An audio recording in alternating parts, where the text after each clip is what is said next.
as an ideology, RSS as an organization, and RSS in action. RSS एक विचारधारा, एक संगठन और अपने कार्य में कैसी है ये विस्तार से समझाएं। संघ को समझना है तो संघ के विचार, संगठन और कार्य तीनों को समझेंगे तभी सबके ध्यान में आता है। मैं एक अनुरोध सब लोगों को करता हूं कि संघ को संघ की आंखों से देखिए और संघ की आंखों से ही समझने का प्रयास कीजिए। हमारा ये समस्या एक ही है कि संघ का एक परसेप्शन सब जगह पहले पहुंचा, संघ बाद में पहुंचता है और उसके कारण से जब हम पहुंचते हैं तो बहुत तरह के प्रश्नों के उत्तर देने पड़ते हैं। लेकिन एक बड़ा आनंद रहता है कि प्रश्न कितने भी हों, एक बार जो जहां तक हम पहुंचते हैं, जो संघ के निकट आता है, फिर वो संघ का हो जाता है। फिर हमें उसमें कुछ कठिनाई नहीं आती। आपने बड़े अच्छे ढंग से पूछा है तो मैं तीनों बातें आपके सामने रखूंगा। संघ के विचार को समझना है तो एक सिंपल वाक्य के अंदर है, उसी में एक शब्द ऐसा है जिसको लेकर बहुत मिसअंडरस्टैंडिंग भी होती है। हमारा एक मूल कन्विक्शन है, भारत एक राष्ट्र है, प्राचीन राष्ट्र है, सनातन राष्ट्र है, हिंदू राष्ट्र है। हम जब ये कहते हैं तो देश में तीन विचार आज के समय के अंदर प्रचलित हैं। कुछ लोग ऐसा मानते हैं कि अंग्रेज आए तो उसके बाद राष्ट्र बनने की प्रक्रिया शुरू हुई और इसीलिए 75 ईयर्स हुए तो बहुत लोगों ने कहा youngest born nation of the world. आजादी के समय किसी ने कहा India is a nation in the making. तो बहुत लोगों के मन में आता है कि अंग्रेज आए तो पहली बार ये एक राष्ट्र बना और कॉन्स्टिट्यूशन मेड द नेशन, ऐसा भी कभी कभी लोगों के मन के अंदर आ जाता है। एक दूसरा विचार भी चलता है कि भारत एक राष्ट्र है ही नहीं।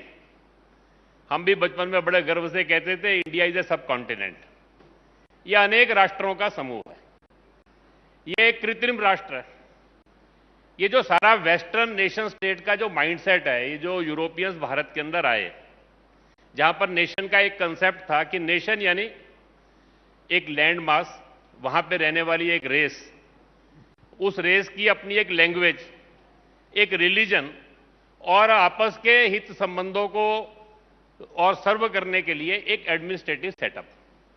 ये पांच बातों से मिलकर नेशन बनता है। Nation of French people, nation of German people, nation of English people. Bharat में आए तो उनको ध्यान में है इतनी भाषाएं, इतनी विविधताएं, तो ये एक राष्ट्र नहीं हो सकता। और इसीलिए बहुत देश के अंदर ऐसा एक विचार भी चला कि भारत 16 नेशनैलिटीज एंड 56 सब नेशनैलिटीज का एक अमलगम है और मिलके रहना चाहता है तो ठीक है, नहीं रहना चाहते तो राइट टू सेक्सीड, प्लेबिसाइड, ये सब बातें भी सब उसमें से आती। हमारा यह मानना है कि ये दोनों विचार ये गलत है। भारत एक राष्ट्र है, हमारा राष्ट्र दुनिया के बाकी राष्ट्रों से अलग है। हमारे राष्ट्र का एक वैशिष्ट्य है, उसको भारत की निगाह से समझना पड़ेगा। हमारा जब राष्ट्र की बात करते हैं तो पीपल आर द नेशन। हम जब राष्ट्र की बात करते हैं तो state is not, Rabindranath Tagore कहा करते थे कि society is at the centre of the root of the nationhood of और भारत। और वेस्टर्न का जो नेशनहुड जो है उसके रूट में स्टेट है।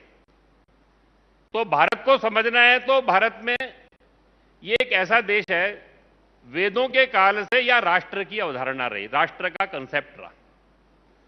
वेदों में, महाभारत में, रामायण में और हर कालखंड के अंदर यह राष्ट्रभाव इस देश के अंदर था। राष्ट्र पहले आया, राज्य बाद में बना और राज्य समय के अनुसार बनते गए। आवश्यकता के अनुसार हमारे देश में राज्य का स्वरूप भी बदलता गया। और अगर राष्ट्र की बात करनी है तो भारत एक ऐसा राष्ट्र है कि जिसकी thousands of years of continuous living एक जर्नी है।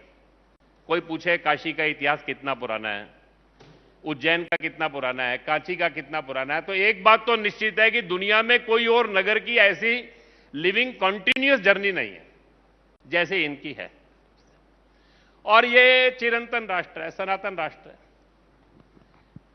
आप रामायण को पढ़िए, महाभारत को पढ़िए, मैगस्थनीज को पढ़िए, फाइयान को पढ़िए और वहां से आने तक अंग्रेज के यूरोपियंस को पढ़िए। पीछे एक मीनाक्षी जैन जी ने पुस्तक लिखी एज दे सा भारत, 4 वॉल्यूम्स के अंदर है। उसको पढ़ेंगे तो ध्यान में आएगा हम सब लोगों को 600 से ज्यादा विदेशी ट्रेवलॉग्स को उन्होंने वर्णन किया।